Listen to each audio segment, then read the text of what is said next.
Jonah is a Bible character from the Old Testament. He was a minor prophet. Historians say that Jonah lived between 750 and 800 BC.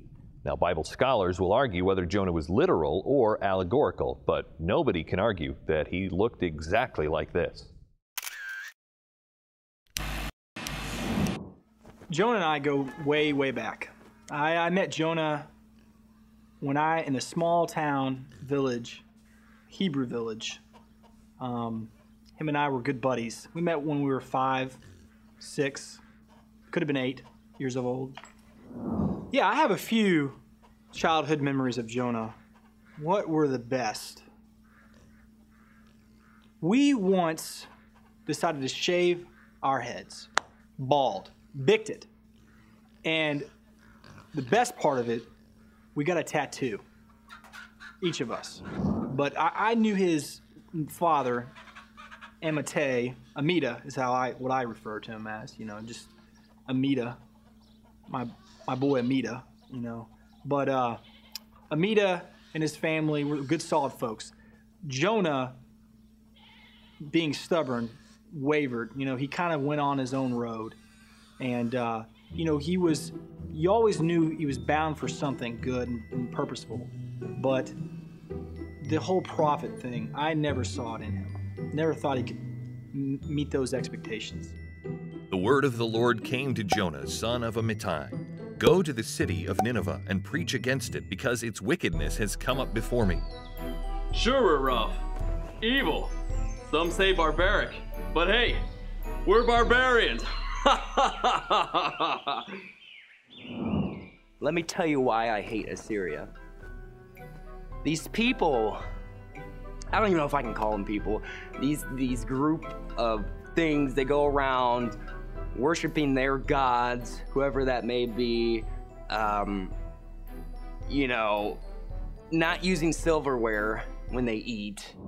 Jonah found himself in doubt, questioning, and he turned to the advice of that famous 80s band, Flock of Seagulls. So he ran.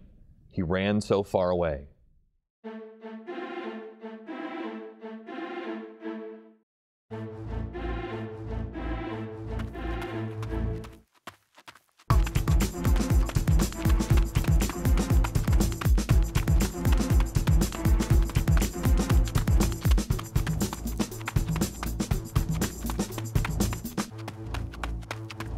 After paying the fare, he went aboard and sailed for Tarshish to flee from the Lord. Business is booming.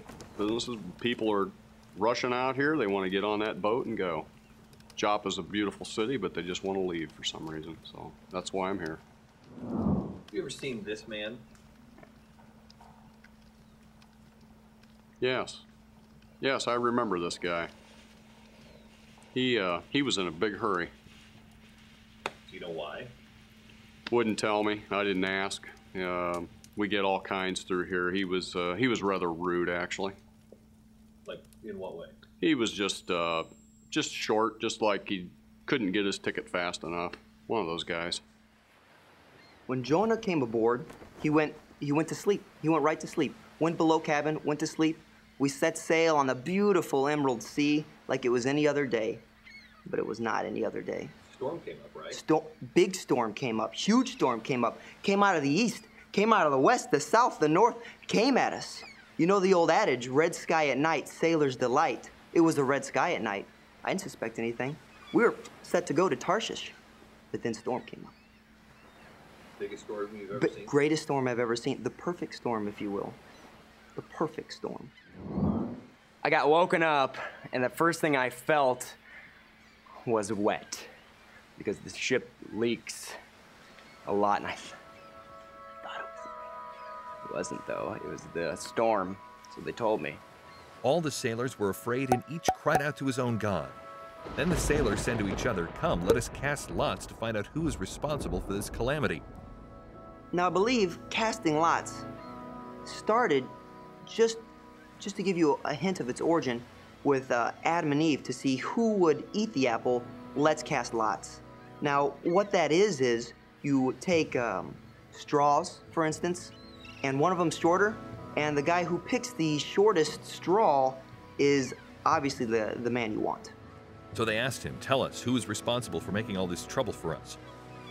He answered, I am a Hebrew, and I worship the Lord, the God of heaven, who made the sea and the land. This terrified them, and they asked, What have you done? They knew he was running away from the Lord because he had already told them so. The sea was getting rougher and rougher, so they asked him, What should we do to make the sea calm down for us? Jonah told us to throw him to the sea. How can we have a man's blood on our hands? There's got to be other options. We tried rowing. We tried rowing in.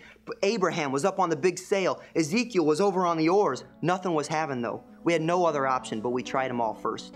Before throwing a man to certain death, you have to try all the options. Instead, the men did their best to row back to land. They could not, for the sea grew even wilder than before.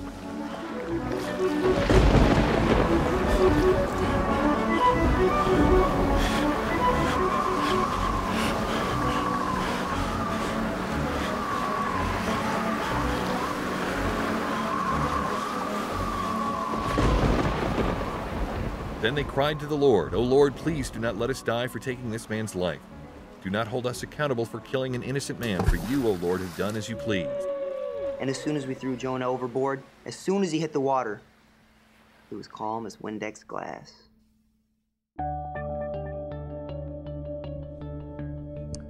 Jonah found himself treading water, both physically and spiritually. But things for Jonah were about to get fishy. That's next time on Biography.